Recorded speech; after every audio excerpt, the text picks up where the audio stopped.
Hi there. So today it's Sunday the 29th of December 2013 and Liverpool have just been beaten by Chelsea by 2-1. An early goal by Martin Skrtel, which was quickly cancelled out by a very spectacular goal from Eden Hazard and a second goal by Samuel Eto'o. All three goals in the first half.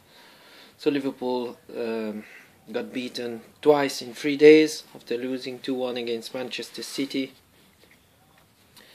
And at the same time Liverpool have fallen into 5th position now. I think 1 point behind Everton, who have beaten Southampton by 2-1 today. Performance-wise, guys, I think Liverpool were much below par. It was a much not quite as good performance as against Manchester City. Probably the fact that we are playing 2 games in 3 days has something to do with it. Our squad is massively thin now. If you looked at the bench today, it was crazy, guys. The likes of 16-year-old Ross Eto'o, Brad Smith, who had to come on, Iago Aspas, Alberto, Kolo Toure. So Brendan Rodgers made only one change from after first day's game against Manchester City. He brought on Daniel Agger to replace Ali Sissoko. Everybody thought that it would be Mamadou Sakho who would play left back, but in the end it was Agger.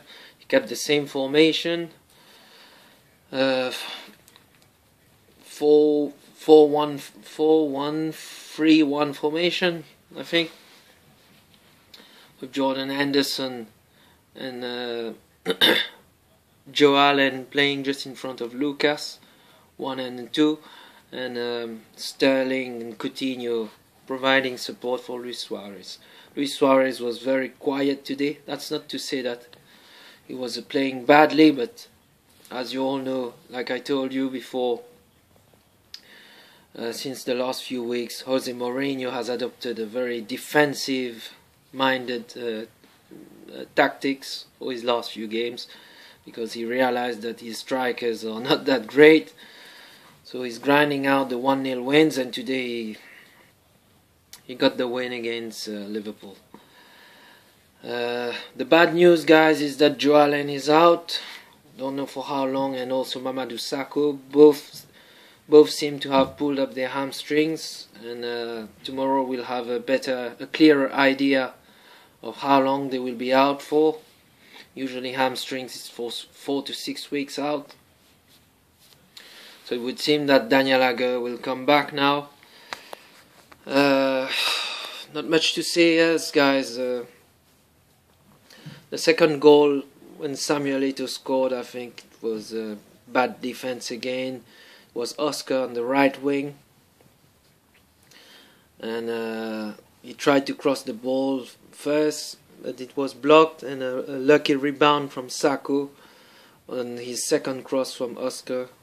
And Samuel Eto'o got in front of Martin Skrtel with a tap-in with his left peg, and we were 2-1 down.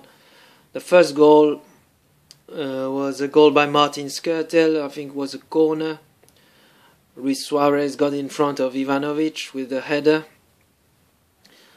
Peter Cech parried Luis Suarez header, but it went straight to Martin Skrtel. But even if we were 1-0 up, guys, it's not being pessimistic, but I could sense the equalizer coming seconds afterwards, because Chelsea were pressing, and the goal that Liverpool scored only it galvanized Chelsea, if you see what I mean. And it was only a matter of time before they got the equalizer and their winning goal. Some controversial decisions again by the referee Howard Webb, especially right at the start of the game. Samuel Eto'o with a foot high with studs straight onto Jordan Henderson's knee. Not even a yellow card. This is absolutely shocking for me. And right deep at the end of the game, Samuel Eto'o again in the box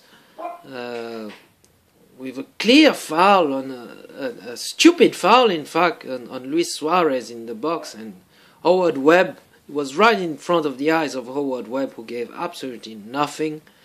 Absolutely shocking again. And two contrasting post-match interviews afterwards from the managers. Typical Jose Mourinho. What did you expect, guys? He will defend his players. He will defend his team. So he said that it was 100% yellow card for Luis Suarez, and that Eden Hazard deserved even 2 penalties for the apparent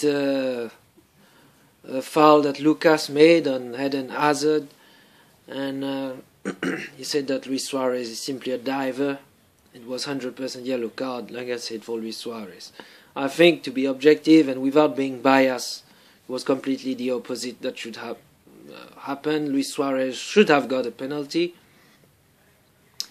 and it was a correct decision for Eden Hazard, who I think dived and was looking for the penalty.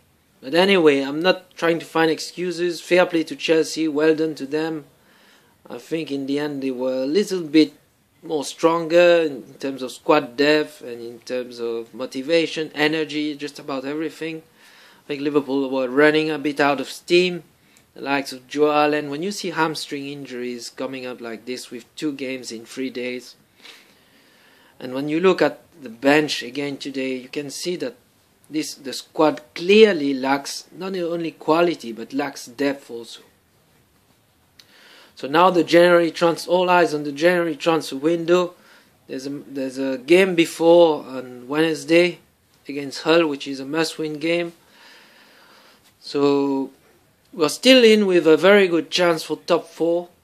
But I think FSG, the Liverpool owners, need to play their part also in all this. They need to get their hands in their pocket now and give them money. There are strong rumors that Egyptian winger Mohamed Salah, 21-year-old, playing at FC Bâle in Switzerland, that the deal is almost done. We'll have to see. He's a 21-year-old. He played a good game, I think, against Chelsea in the Champions League, home and away. He scored. I watched some videos, but obviously you can't judge only on videos. I would think that the scouts have a broader report on this player. Well, first of all, he's young, and if it's only the rumoured fee will be about £8 million, we'll have to see. He looks a little bit like Usama Asaidi for me, from the videos that I watch. Mohamed Salah, he's very quick, lightning quick, and he's a left-footed winger. He scores loads of goals for Egypt in international matches. Not so many goals for FC Bâle, but we'll have to see. We need reinforcements, so we'll have to see about this Mohamed Salah kid. But we need much more. I think we badly need a left back. Daniel Agger cannot play left back. Ali Sissoko, I won't comment. And John Flanagan has done well, but it's not enough. And my biggest worry right now is about a certain Glenn Johnson. And it's not only about this game, but it has been going on for, I think, the last 2 months now, since he came back from his injury. Glenn Johnson, guys, I don't know what's the problem, whether it's psychological, whether it's his contractual issue, whether simply he's getting old, but clearly he is not good enough. He's an absolute liability in the team. He doesn't look interested. His control is inexistent, his close control. He brings nothing in attack. He's a calamity in defense. And the biggest worry, like I say, is that there's nobody to replace Glenn Johnson. So he doesn't even have competition for his place. Martin Kelly's fitness is one of the biggest mysteries in football. I don't know how long Martin Kelly needs to get fit.